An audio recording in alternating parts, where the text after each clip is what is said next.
welcome back to the Diluvian Chronicles. I've been pretty busy over the past month doing Inktober for the first time. I'm not a very experienced drawer. Drawer? Is drawer a word? I'll have to double check.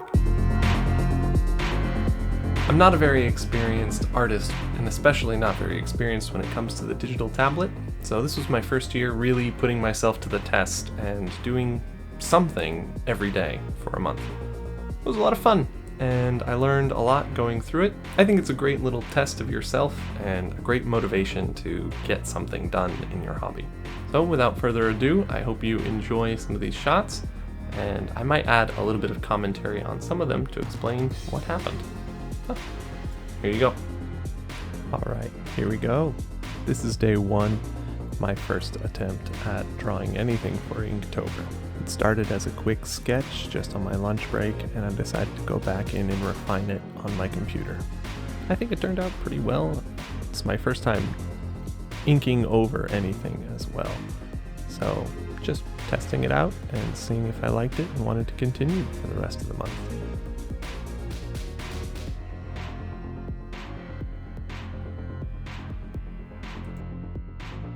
Day 2. I had a little more time for this one, so I decided to go a little bit deeper. The prompt for this one was suit, so I went straight for that diver aesthetic. I had a little more experience with the lining process, and so I got a little more detailed.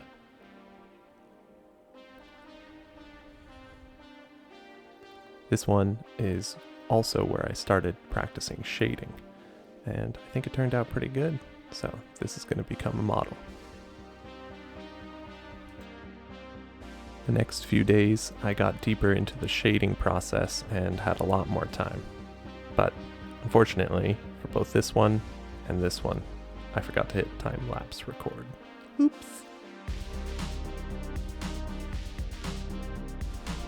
Here's where I hit my first little wall. I didn't know what to do at all for this one, so I just played around.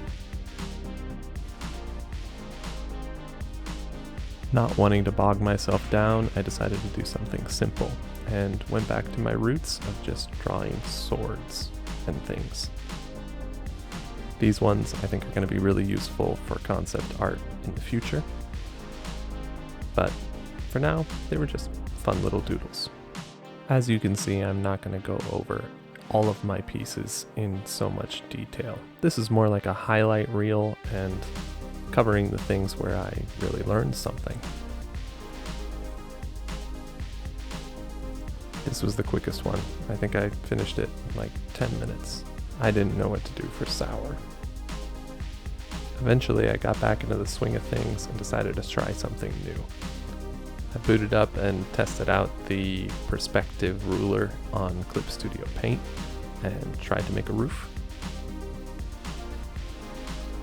Made this little camp out here, somewhere I think I could spend a few days or a few weeks just hanging out, checking out the sea.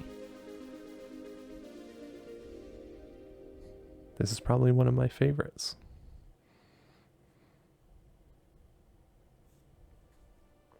After that, I decided to flip the scale on its head. Started working on something tiny. The prompt for this one was tick. And at first I didn't know what to do with it, but eventually I figured this guy out. I imagine he crawls around on the battleground and helps the crew out with various technical tasks, as well as a little spying. I also got a little help with the kanji from my wife.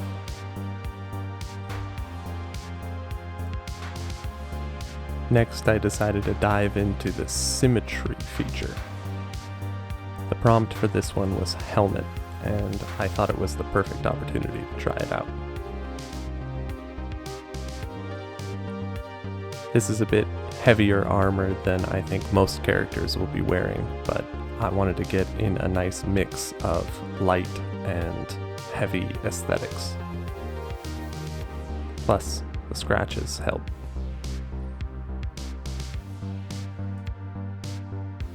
Jumping ahead a few weeks, days, I don't even know anymore. It all blurs together. I started going back to my roots of just characters. After a little bit of learning from my previous posts, I started really nailing down the aesthetic I want to go for.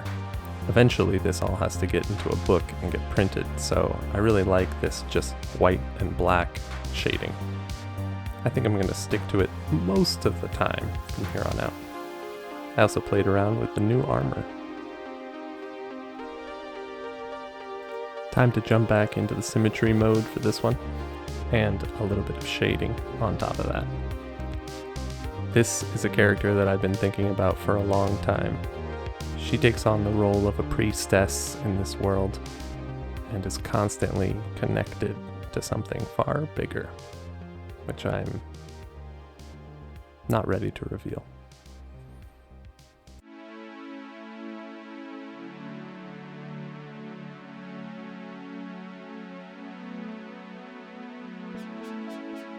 Finally, a few days later, I started working on number 31. This is my final piece for the month, and something that I'm pretty proud of.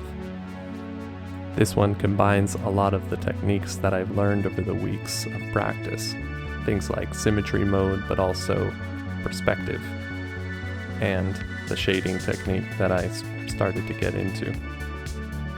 It also does the best job of showing off not only the character aesthetic that I'm going for, that sci-fi grungy look, but also the world around him. We see here the captain standing at the bow of his ship, looking out over the sunken, flooded cities of the Spire Seas. If anyone asks me in the future, what is this project you're working on? I'm going to point to this. And he's definitely getting a model someday.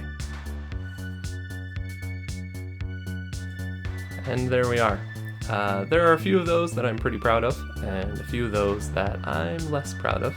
But altogether, I think it was a lot of fun, and exactly the kind of thing that I'm interested in. Pushing yourself to do something creative and artistic, even if you're not very good or experienced, and just see what happens. So maybe next year you can give it a try, or don't wait till October. Just try it out if that's what you're interested in. For now, I'm going to get back to doing what I intended to do during October, which was build my ship, and so I gotta get working on that. But I had a lot of fun, so if you want to see more of those or in more detail, you can pop over to my Instagram at Diluvian Chronicles. And if you want to see my ship eventually, then stick around here on YouTube for the future. Alright, catch you next time. Happy hobbying.